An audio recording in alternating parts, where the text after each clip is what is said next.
ರೆಡ್ಡಿ ರಾಮುಲು ವಿಚಾರ ಟಿವಿ ಮುಂದೆ ಮಾತನಾಡುವಂತಹದ್ದಲ್ಲ. ಅರವಿಂದ್ ಬೆಲ್ಲದ್. ಮಾಜಿ ಸಚಿವರಾದ ಜನಾರ್ದನ್ ರೆಡ್ಡಿ ಹಾಗೂ ಬಿ ಶ್ರೀರಾಮುಲು ಅವರ ನಡುವೆ ಬೆರುಕಿನ ವಿಚಾರ ಟಿವಿ ಮಾಧ್ಯಮದ ಮುಂದೆ ಮಾತನಾಡುವಂತಹದ್ದಲ್ಲ ಎಂದು ವಿಧಾನಸಭೆ ವಿರೋಧ ಪಕ್ಷದ ಉಪನಾಯಕ ಅರವಿಂದ್ ಬೆಲ್ಲದ್ ಹೇಳಿದರು. ನಗರದಲ್ಲಿ ಇಂದು ಮಾಧ್ಯಮದವರ ಜೊತೆ ಮಾತನಾಡಿದ ಅವರು, ಬಿಜೆಪಿಯಲ್ಲಿ ಏನೇ ನಡೆದಿದ್ರೂ ಯಾವುದೇ ಸರಿಯಾಗಿ ನಡೆಯುತ್ತಿಲ್ಲ. ಆ ಎಲ್ಲಾ ವಿಚಾರವನ್ನ ಟಿವಿ ಎದುರು ಮಾತನಾಡುವಂತಹದ್ದಲ್ಲ. ಪಕ್ಷದಲ್ಲಿ ಎಲ್ಲವೂ ಸರಿಯಾಗಬೇಕಿದೆ. ಹೈಕಮಾಂಡ್ ಇದನ್ನ ಗಂಭೀರವಾಗಿ ತೆಗೆದುಕೊಳ್ಳಲಿದೆ.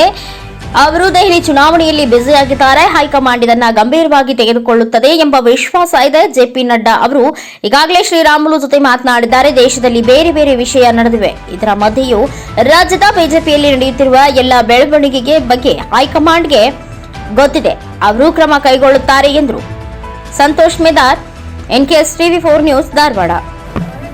ಈಗ ನೋಡ್ರಿ ಅದ್ರ ಬಗ್ಗೆ ಮೇಲೆ ಸ್ವಲ್ಪ ಎಫೆಕ್ಟ್ ಆಗುವಂತದ್ದು ಇವೆಲ್ಲ ಆಯ್ತಲ್ಲ, ಟಿವಿ ಮುಂದೆ ಮಾತಾಡುವಂಥ ವಿಷಯ ಅಲ್ಲ ಇದೆಲ್ಲ. ಇವತ್ತೇನು ಪಕ್ಷದಲ್ಲಿ ನಡೆದೈತಿ, ಇದು ಸರಿ ನಡೆದಿಲ್ಲ. ಅದರಲ್ಲಿ ಏನು ಎರಡು ಮಾತಿಲ್ಲ. ಆದರೆ ಇದನ್ನು ನಾವು ಪಕ್ಷದಲ್ಲಿ ಇದನ್ನೆಲ್ಲ ಟಿವಿ ಮುಂದೆ ಮಾತಾಡಿ ಡಿಸ್ಕಸ್ ಮಾಡುವಂಥ ವಿಷಯ. ಪದೇ ಪದೇ ಏನಂತ ಹೇಳಿದ್ರೆ ಸರ್, ಇಂಥ ಇಶ್ಯೂಗಳು ಬರ್ತಾ ಇದ್ದಾವೆ ಸರ್. ವಿಜೇಂದ್ರ ಆಯ್ತು, ಯತ್ನಾಳ್ ಆಯ್ತು, ಈಗ ಸರಿ ಆಗುತ್ತೆ. ಹೈಕಮಾಂಡ್ ಯಾಕೆ ಇದನ್ನ ಸೀರಿಯಸ್ ತಗೋತಾ ಇದೆ ಅಂತ? ಹೈಕಮಾಂಡ್ ಸೀರಿಯಸ್ ತೆಗೆದುಕೊಂಡೇ ಹೋಗ್ತೈತಿ. ಈಗ ಐತಲ್ಲ ಡೆಲ್ಲಿ ಎಲೆಕ್ಷನ್ ಆಗದು ಮೋಸ್ಟ್ಲಿ ಬಿಸಿ ಅದಾರ. ಅದಾದ್ಮೇಲೆ ನನಗೆ ಭರವಸೆ ಐತಿ ಹೈಕಮಾಂಡ್ ಸೀರಿಯಸ್ ಆಕ್ಷನ್ ನೋಡಿ.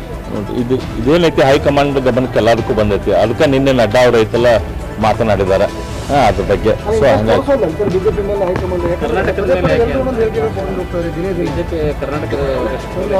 ಏನಿಲ್ಲ, ದೇಶದಲ್ಲಿ ಸಾಕಷ್ಟು ಬೇರೆ ಬೇರೆ ವಿಷಯಗಳು ಇರ್ತಾವ. ಹಂಗಾಗಿ ಹೈಕಮಾಂಡ್ ಗಮನಕ್ಕೆ ಇದು ವಿಷಯ ಬಂದೈತಿ, ಆಕ್ಷನ್ ತೆಗೆದುಕೊಳ್ತಾರೆ.